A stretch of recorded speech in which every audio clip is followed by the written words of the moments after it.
নমস্কাৰ বন্ধু-বান্ধৱীসকল, লাটুমেধি ইউটিউব চেনেলটোৰ তৰফৰ পৰা আপোনালোকলৈ স্বাগতম জনাইছোঁ।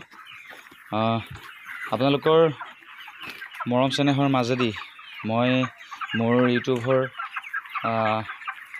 1000 ফলোৱাৰ্ছ 1K কমপ্লিট কৰিলোঁ। আপোনালোকৰ মৰম আৰু আশীৰ্বাদ স্বৰূপে আপোনালোকে এনেকৈ সদায় মৰম দি যাব আৰু ময়ো আপোনালোকৰ মাজত ফাৰ্মিঙৰ সুন্দৰ ভিডিঅ'বোৰ উপস্থাপন কৰিবলৈ চেষ্টা কৰিম, প্ৰয়াস কৰিম। আপোনালোকে মৰম দিলেহে মই ভিডিঅ'বোৰ কৰিবলৈ প্ৰয়াস কৰিব পাৰিম, উৎসাহ উদ্দীপনা জগালে।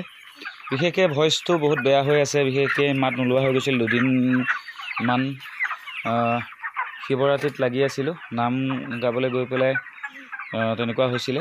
বিশেষকৈ নাম গোৱাৰ কাৰণে মাতটো বহি গৈছিলে, কাহ কফ এইবিলাক হৈছিলে। সেই হেতুকে আপোনালোকৰ মাজত মই পৰৱৰ্তী সময়ত আগৰ ভিডিঅ'বোৰ দিব পৰা নাছিলোঁ। তথাপিও আজি আপোনালোকৰ মাজত আহিলোঁ। বন্ধু-বান্ধৱীসকল, মই কৈছিলোঁ যে মোৰ ফাৰ্মত চৰ্দি হৈছিলে, কিন্তু চৰ্দি এই গঁৰালটোত প্ৰথমে চৰ্দি আৰম্ভ হৈছিলে। বৰ্তমান এই গঁৰালটোত চৰ্দি নাই, কমি গ'ল, বহুত কমি গ'ল। মই এণ্টিবায়'টিক একো খুওৱা নাই।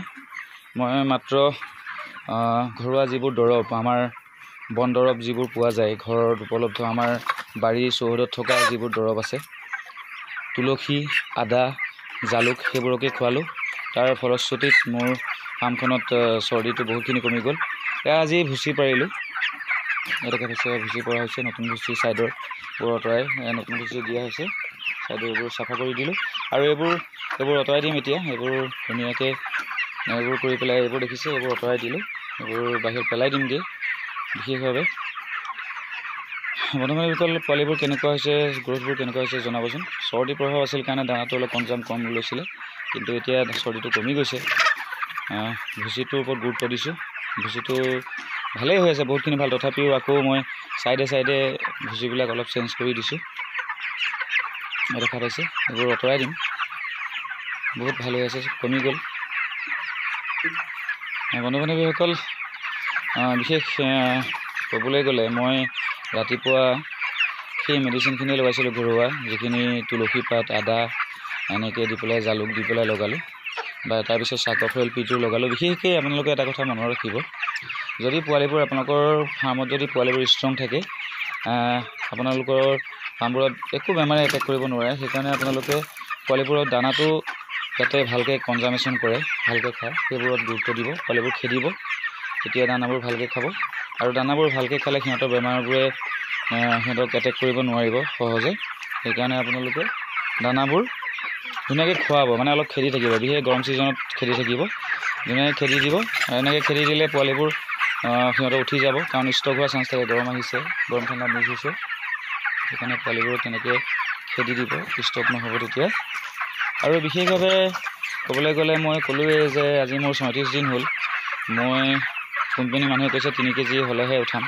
তথাপিও জানো আৰু কি হয়, কৰি আছোঁ, যিমানখিনি পাৰোঁ কৰি আছোঁ আপোনালোকৰ আশীৰ্বাদ মৰমে। আৰু বিশেষকৈ এতিয়া পানীটো মেডিচিনৰ পানী লগোৱা হৈছিল কাৰণে পানী নাইকিয়া হৈ গ'ল। এতিয়া আকৌ পানী লোড কৰিম টেংকিত, সেইকাৰণে পানী নাই। এতিয়া লোড কৰিম, চাফা কৰিম, আৰু মই পূৰা চাৰ্ফ দি পেলাই চাফা কৰোঁ ধুনীয়াকৈ। এদিনৰ মূৰে আপোনালোকে কৰিব, তেতিয়া ভাল হ'ব।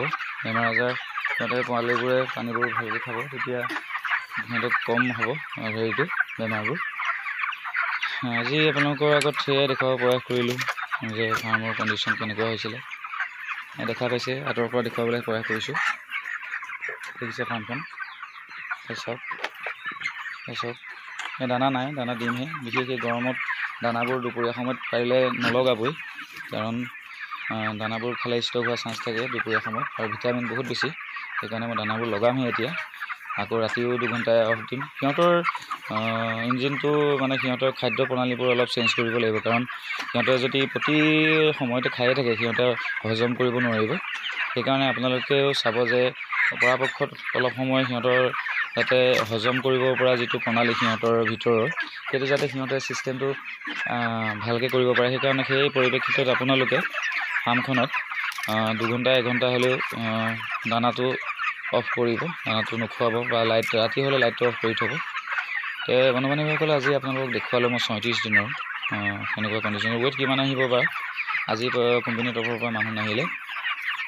কালি 35 দিনত 1 কেজি 900+ আছিলে, প্ৰায় ধৰক 2 কেজি আৰু কমাই লিখিছে।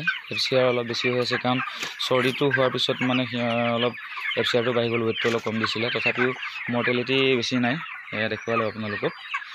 মই নিজৰ অভিজ্ঞতাৰ পৰা কৈছোঁ, আপোনালোকে ঘৰুৱাভাৱে যদি আপোনালোকে মেডিচিনবোৰ ব্যৱহাৰ কৰে আপোনালোকৰ CRD নিশ্চয় ভাল হ'ব। আজিলৈ ইমানতে এৰিছোঁ, ধন্যবাদ। জয় অসম।